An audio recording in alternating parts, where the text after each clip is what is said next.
Ngayong patapos na ang Season 8 ng Ride PH, isang espesyal na episode ang inihanda namin para sa inyo. Ngayong 2024, nagdiriwang ang Wheeltech ng kanilang 50th anniversary. Ano nga bang sikreto sa kanilang dekadang matagumpay na paglilingkod sa lahat ng rider sa buong Pilipinas? Kawasaki Eliminator 2024, makikipagsabayan sa cruiser bike segment market. At ang bagong Royal Enfield Himalayan 450, ibabiyahin natin sa isang espesyal na lugar. Ang lahat ng yan abangan dito sa Ride PH Season 8.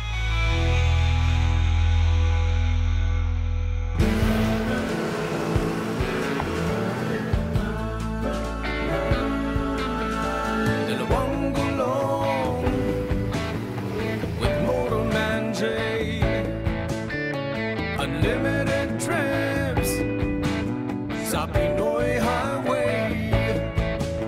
We'll be going far sa ilalim ng sun, with the 3 golden stars on a glorious day.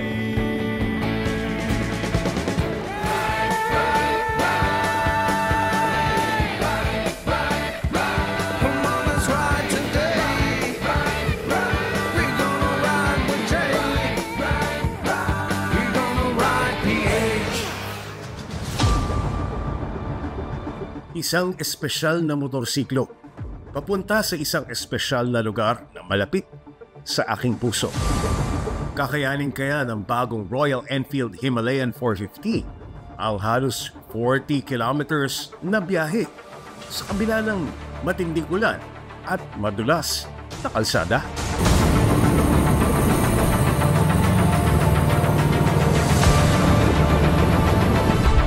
Tara na, gear up at samahan niyo ako sa ating huling ride ng Ride PH Season 8. Ngayong araw na to, may special na lugar tayong dadalawin. Ito ang bayan ng aking nanay, gamit ang bagong Himalayan 450.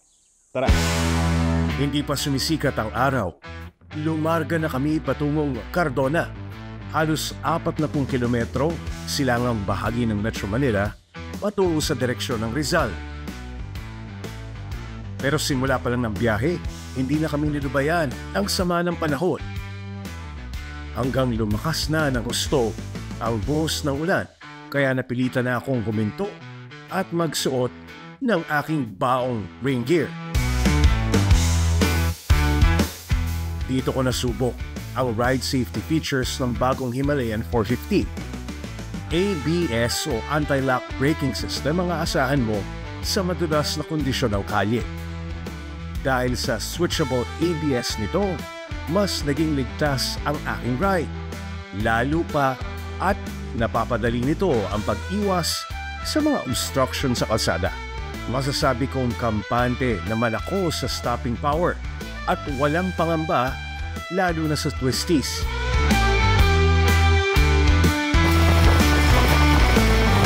Thanks to its 43mm upside-down front suspension and linkage-type monoshock rear suspension, solid ang suspension feels and very capable ang handling. Kayang-kaya ang large chunk of bad roads along the highways.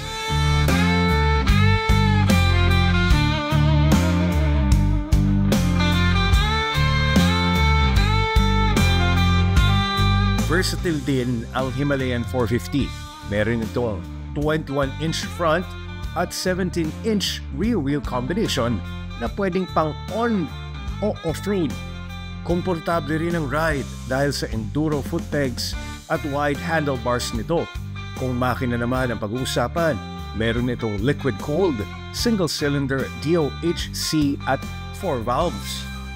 At sa displacement na 452cc, kayang-kaya mong humarurot sa maximum torque na 40 Newton meters sa 5,500 RPM.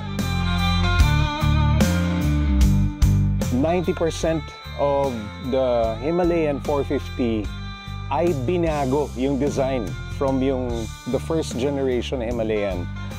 Kitang-kita natin na mas sleek siya, parang mas compact, pero yung feel ng pagiging premium, solid siya, may konting weight kumpara dun sa dating Himalayan. Pero ano siya nagko-compensate dun sa comfort pagka minamaneho mo siya. Dahil sa additional safety features at build ng Himalayan 450, masasabi kong smooth ang naging ride ko mula Maynila hanggang makarating kami dito sa Cardona, Rizal. Makalipas ang halos 40 kilometros na pag-ride mula Maynila patungo dito sa Cardona, Rizal, narating na natin sa wakas ang bayan ng nanay ko. Isang third-class municipality ang Cardona. At nadadaan-daanan lamang ito ng mga naglalakbay, no? Kung pupunta ka ng Morong o Pililya. Lingid sa kaalaman ng marami na may tinatago ring ganda ang Cardona. Sakop nito ang bahagi ng Laguna de Bay at mga bundok kaya't ipinagmamalaki nila rito ang nagagandahang tanawin at mayaman nilang kasaysayan at kultura. Kung quiet moment nga raw ang hanap mo, dito raw perfect pumunta dahil sa tahimik, malinis at maganda nilang munisipalidad. Pero ngayon, meron tayong pupuntahan na isang destinasyon dito sa Cardona, ang Kohala Bay Resort. So may dahilan na yung mga gustong masilip o malaman kung ano yung may offer ng Cardona. At syempre, gamit natin itong bagong-bagong bike ng Royal Enfield, ang Himalayan 450, na nasubukan natin kanina sa matinding ulan at matinding sama ng lagay ng kalsada. Pero baliwala napakaganda pa rin ang handling at yung preno andun, yung stopping power, yung mismong accelerating power niya nandun pa rin.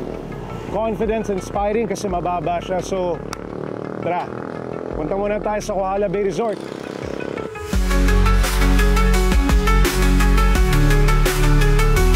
2 hanggang 3 oras na biyahe mula Maynila ay mararating mo na ang Kohala Bay Resort kung walang traffic at hindi rush hour ang biyahe mo. 1 hour lang makakarating ka na. Pwede itong maging summer outing destination para sa mga gustong magtampisaw sa kanilang swimming pools. Perfect nga raw ito para sa mga quick getaway with family or friends na gustong mag-unwind at lumayo sa city. At para sa mga rider na tulad ko, pwede rin itong quick stop to rest, relax, and unwind, lalo pat tanaw na tanaw dito ang view ng Laguna de Bay. Masama man ang panahon, masaya akong ligtas tayong nakarating dito sa Cardona, Rizal. At muli kong nalibot ang hometown ng aking nanay gamit ang Royal Enfield Himalayan 450 na ibinibida ang on-road and off-road capabilities nito na pwede kahit anuman ang panahon. Sakto, nasubukan natin itong bagong Himalayan 450 mula sa Maynila patungo dito sa Cardona. From Manila, coming here sa Cardona, talagang ang sarap ng handling. Wala siyang sinasanto yung mga bumpy roads. Kayang-kaya ng Showa front and rear suspension na may 200mm na travel. So napakasarap ng handling and yung pag-stop niya, kayang-kaya din ng ating preno, capable yung brakes na ginamit dito. Doon pa rin sa styling, napakaganda ng TFT screen. Malinaw na malinaw, very basic yung kanyang information na pinapakita sa'yo. And of course, ang isa sa mga gusto ko dito ay yung gold alloy wheels na a world of difference from the old styling, no? Napakaganda ng dating niya, and tingin ko pag ginamit pa natin to sa off-road, kayang-kaya ng motor.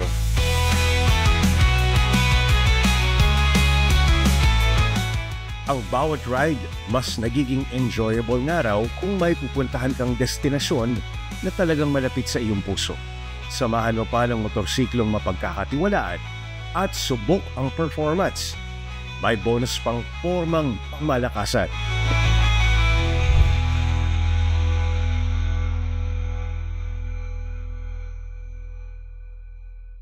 Susunod, ngayon nga raw ay nasa 21 brands na ang hawak nila. Pero hindi na lang basta motor ang kanilang ibinebenta dahil meron na rin silang mga kotse at pati na rin jet ski.